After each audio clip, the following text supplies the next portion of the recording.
You're busy, you've got a decent practice, but nobody wants to be decent. You want to be great, and you want to have a great practice. So how did the most productive, profitable dentist in the nation balance real life, work, and profits, and somehow make it all seem fun? Well, it comes down to simple, everyday practices. So grab a lunch, join us as we chat with top clinicians and influencers to discover their formula for uncommon success. Are you ready? Then it's time to explore everyday practices with Vicki McManus-Peterson and Dr. Chad Johnson. Welcome to Everyday Practices. Chad, how are you doing today? I'm doing well, Vicki. How are you?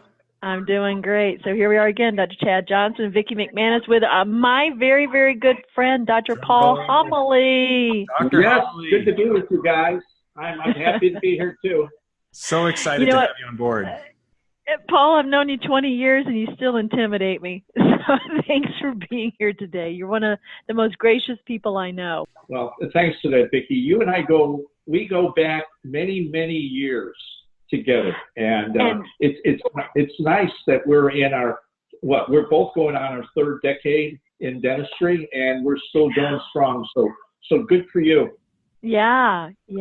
Well, I've been a huge fan of yours for a long time. You've trained so many speakers and key opinion leaders, and you're one of the true champions of our industry that help us become better at what we do. And you've spoken for Productive Dentist Academy. You know our guys. You know our philosophy. Yes. So it's a real thrill to have you here today.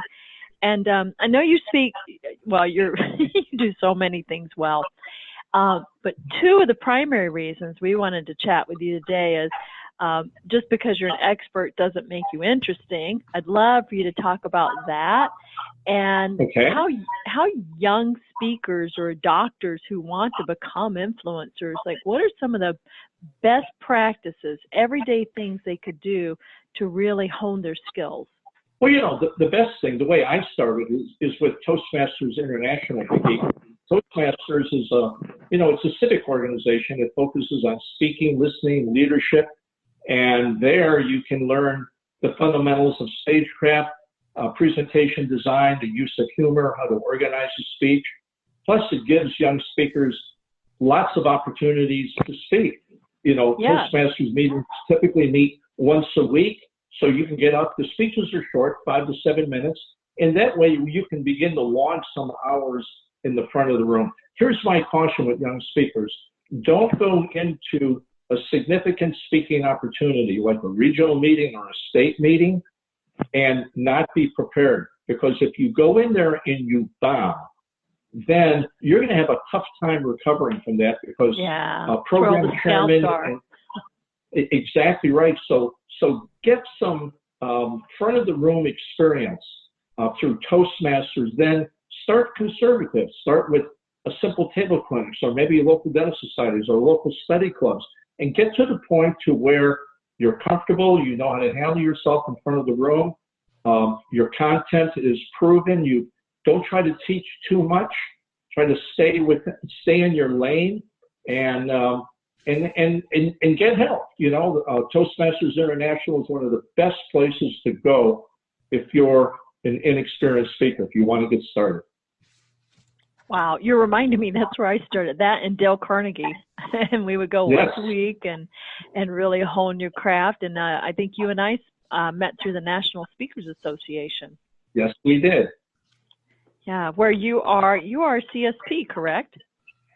Yes, that CSP stands for Certified Speaking Professional. That's the highest earned designation for professional speakers. And Vicki, I was the first dentist in the world to earn it. I think there's two now. There's one other dentist that has it, but I was the first and only dentist for about maybe 15 years with that designation. Wow. And you know what's so difficult about that? I remember when I was on track for CSP and I didn't obtain it because I did more consulting than speaking, but you really have to earn your living as a speaker. You got to be on the road doing presentations. So I guess this is all to say that you have finally honed your craft. Everybody in dentistry knows who you are. So what are you passionate about right now? I'm passionate about online training. Being a speaker is a lot like being a truck driver, Vicki. When you're a speaker, you go from town to town to town, and you unload your truck. And that's fine when you want to travel. That's fine when you've got the time to do it. But after a while, I'm not telling you anything you don't know. Travel can get old after a while. And Right. I'm finding that, you know, back 20, 30 years ago, dentists got information by sitting in seminars and workshops. Now they get information by doing what we're doing right now. And with, Right. with the low cost of technology and the ease of technology, it's almost crazy. So what I would say to speakers is, before you drive your truck around town or around the country, and know what's in the truck, right? What are you taking from city to city to city? And then take that and then think about doing it online. So right now I have an online program called Making It Easy for Patients to Say Yes. It's for dentists who want to evolve out of a TPO, HMO dependent practice and evolve more into complete care. I know that's what you guys are all about, allowing dentists to become more complete dentists. And so I am really psyched up about the online program. I produced it about 1.5 years ago, and we're having a lot of success with it. And so I'm ultimately going to be doing a second and third level of that. I'll also be putting my speakers' content on that. Stagecraft, storytelling, humor, thought leadership. And so I've got a whole curriculum that I'm going to stack up and do it online. That doesn't mean, Vicki, that I'll stop doing presentations, but I'll get fussier about them, to tell you the truth about where I go. I'm hoping you're gonna holograph it so we can have you around for decades to come. Yes. Yes, holograph homily. Holograph homily. There we go. I see a trademark.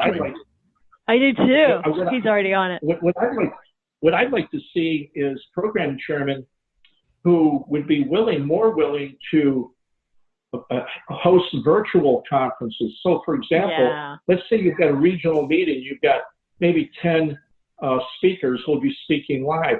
Well, pull in a speaker or two, people like me or you, Vicki, or you, Chad, who maybe get 15 or 20 minutes, but do it in this format where there can be live interaction between speaker and audience. There's not a lot of reason why everybody needs to get on the jet plane nowadays. That's right. That's right. That's right. Oh man, that's wonderful.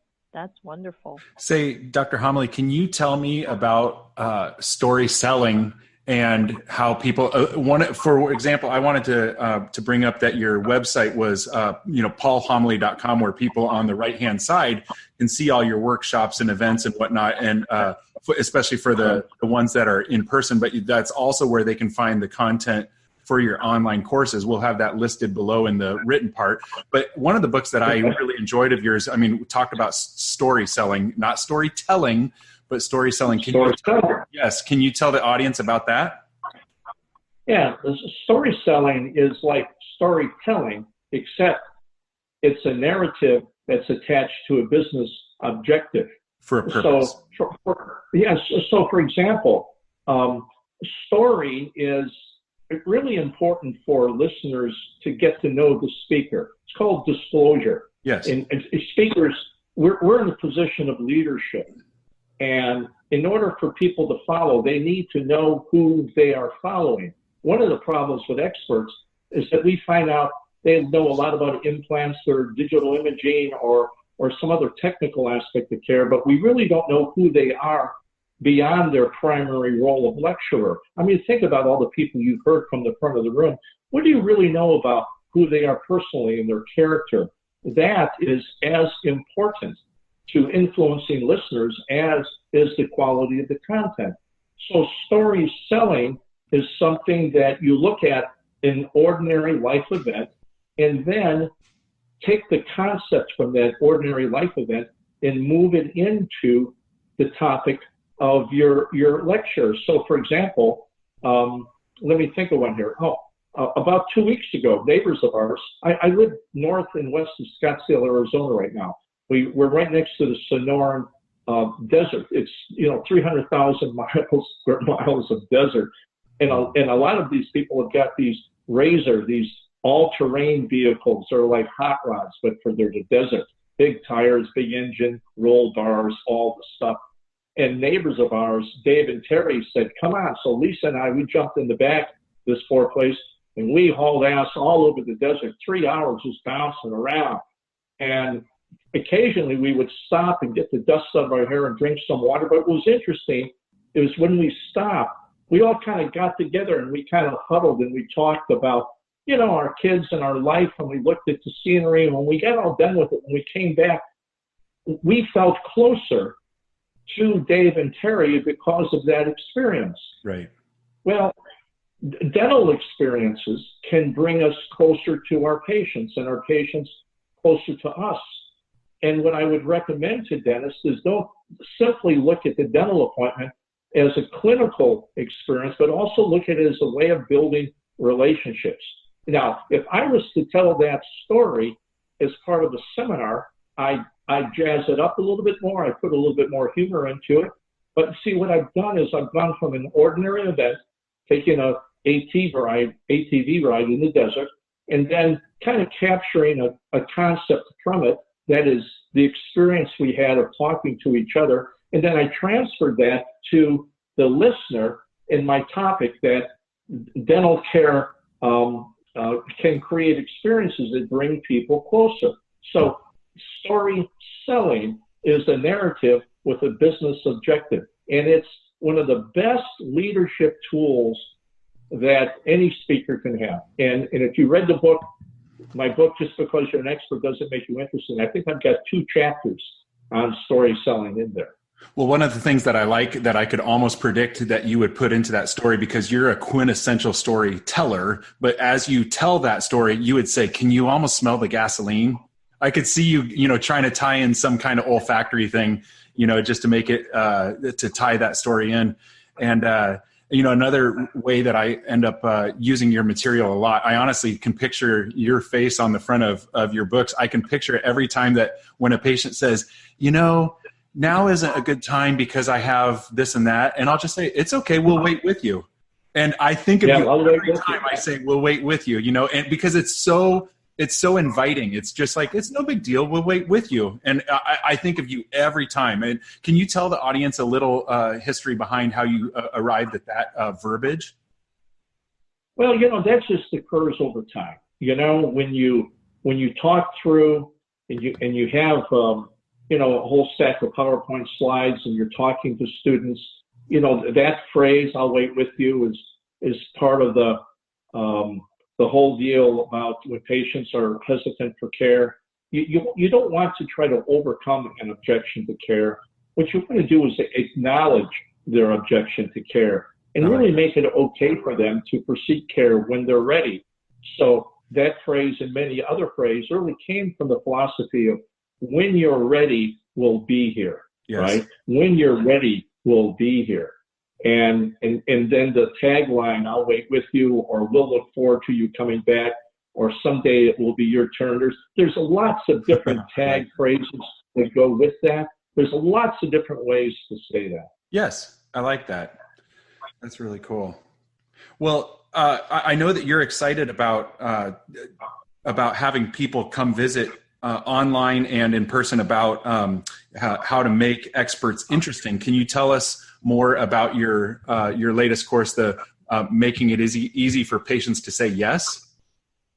Yeah, that's the online program. The whole body of work of my case acceptance process, my whole body of work there, Chad, really is anchored with the 3 books I've written on the topic. The latest book, and probably the best one to get, is called Making It Easy for Patients to Say Yes. That's the name of the book.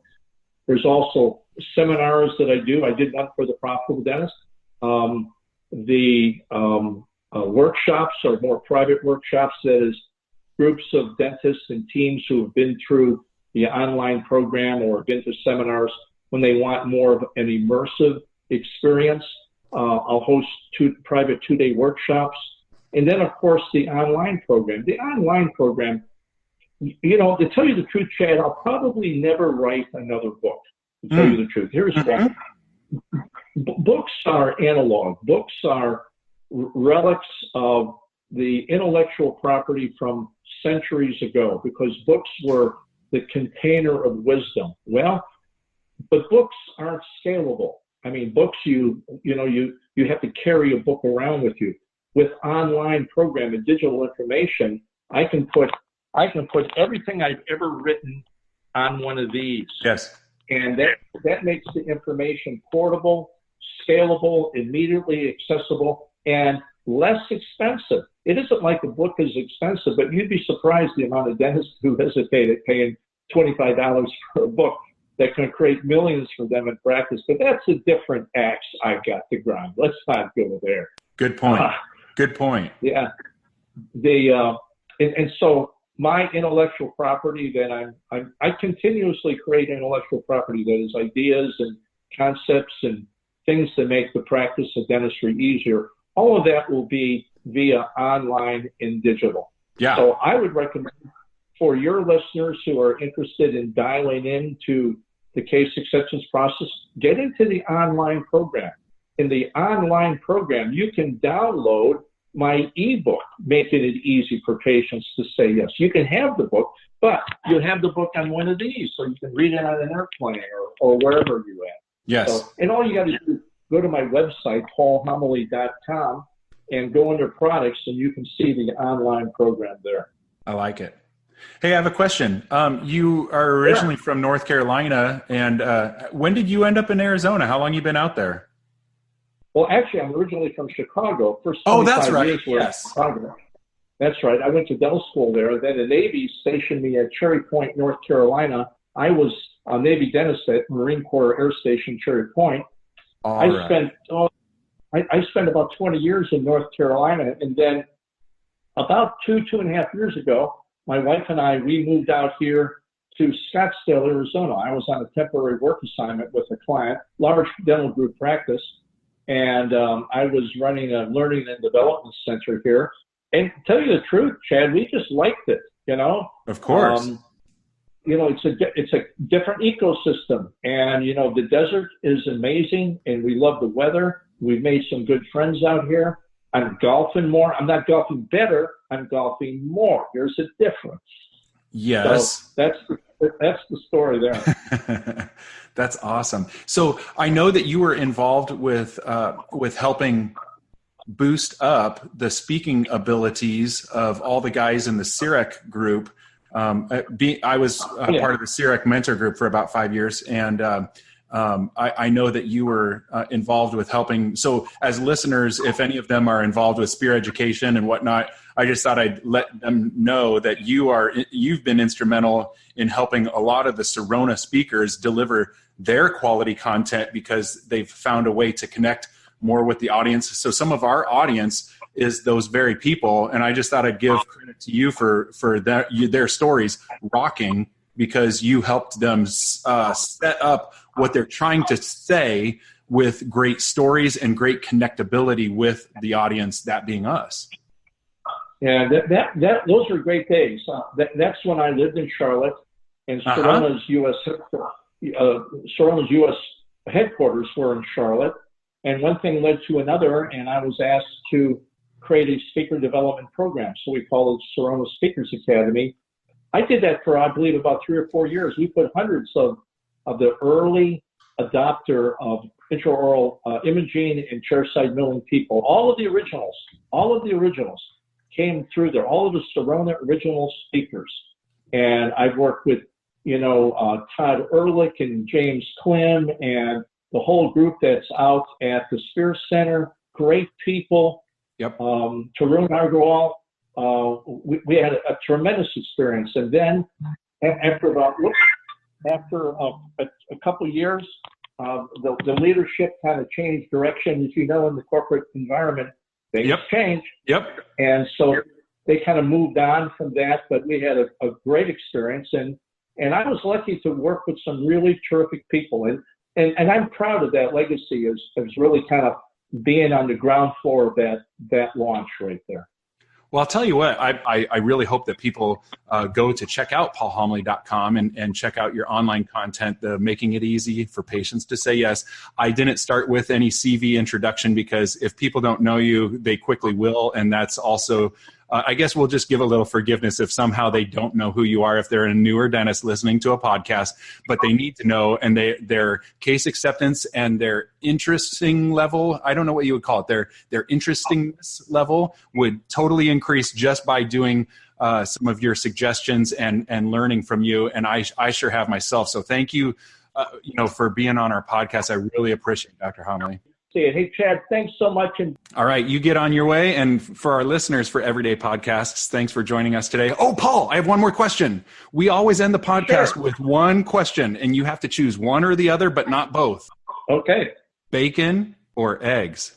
Oh, wow. Bacon. And I hope it's good for you. It is. It's wonderful for you. All right, buddy, you get on your way. You have a productive day. All right. Thanks, my friend. Bye. Take care. Bye. Bring your lunch or take us to the gym again next week to improve your everyday practices. Also, subscribe on iTunes, follow us on social media, and sign up for our email list. Now get out there and win with Everyday Practices.